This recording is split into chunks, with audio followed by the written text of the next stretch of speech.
Hello বন্ধুরা, সবাইকে স্বাগত ফিজার গ্রামীণ রান্নাঘরে। আজ আমি বানাবো মাছের ঝোল, একদম কম তেল মশলায়। আর এটা পুকুরের একদম টাটকা মাছের ঝোল। দেখুন, আমরা পুকুর থেকে মাছ তুলে এনে কেটে কুটে ধুয়ে নিয়েছি। এখানে আছে রুই আর কাতলা মাছ। তো প্রথমেই আমরা এই মাছগুলোকে ভেজে নিব। তো এর জন্য প্রথমেই উনুনে কড়াই বসিয়ে দিয়েছি। কড়াই গরম হবে ভালোভাবে। এখন উনুন ধরিয়ে নিলাম। আর এদিকে মাছে মেখে নিব নুন আর হলুদ।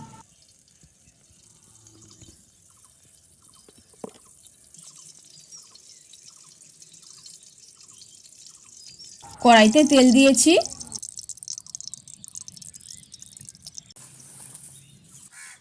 তেল একদম ভালোভাবে গরম হলে দিব মেখে রাখা মাছ।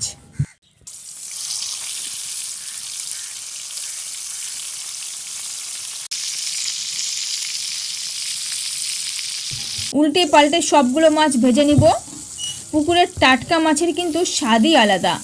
দেখুন, মাছ উল্টে দিয়েছি, তবে মাছ কিন্তু একদম কড়া করে ভাজবো না।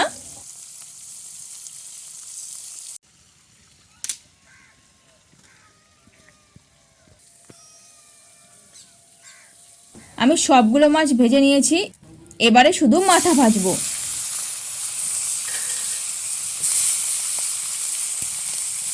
দেখুন, ভাজা মাছগুলো কড়া করে কিন্তু ভাজা হয়নি।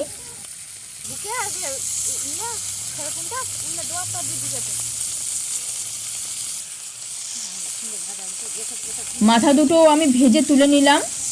এবার চুলায় অন্য একটা কড়াই বসিয়ে দিলাম তেল।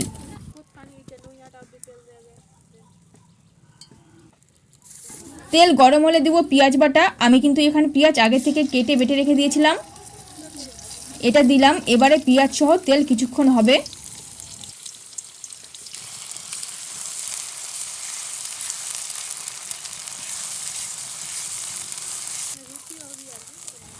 পেঁয়াজ ভাজা ভাজা হয়ে গেলে এবারে দিব হলুদ গুঁড়ো,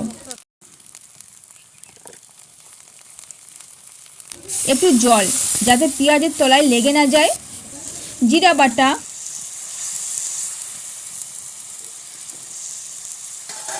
লঙ্কা বাটা। হয়ে গেছে, আর কোনো মশলা অ্যাড করব না। এই সামান্য মশলাই কিন্তু হয়ে যাবে। নুন দেওয়া হয়নি, দিয়ে দিলাম নুন। এবারে মশলা ভালো করে কষতে হবে। জল শুকিয়ে গেলে আমরা জল দেব। এভাবে একটু একটু করে জল দেব আর মশলা কষবো।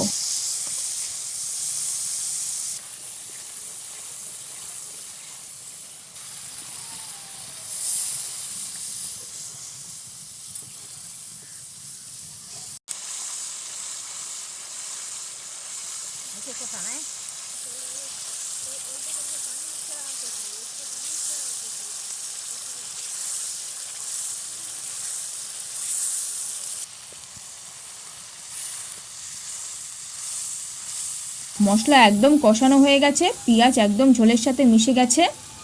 দিয়ে দিব শেষবারের মতন জল বেশি করে।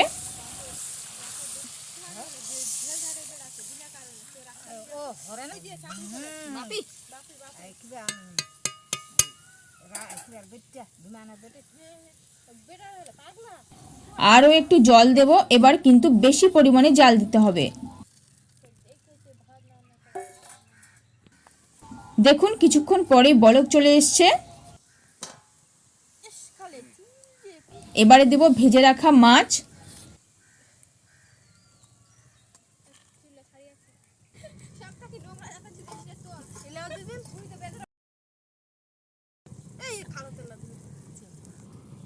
দেখুন, বড় বড় বাঁশ লাগিয়ে দিয়েছি, বলক চলে এসছে। কিন্তু উপরের ফেনা ফেনা ভাব আছেই, এটা পুরো চলে যাবে।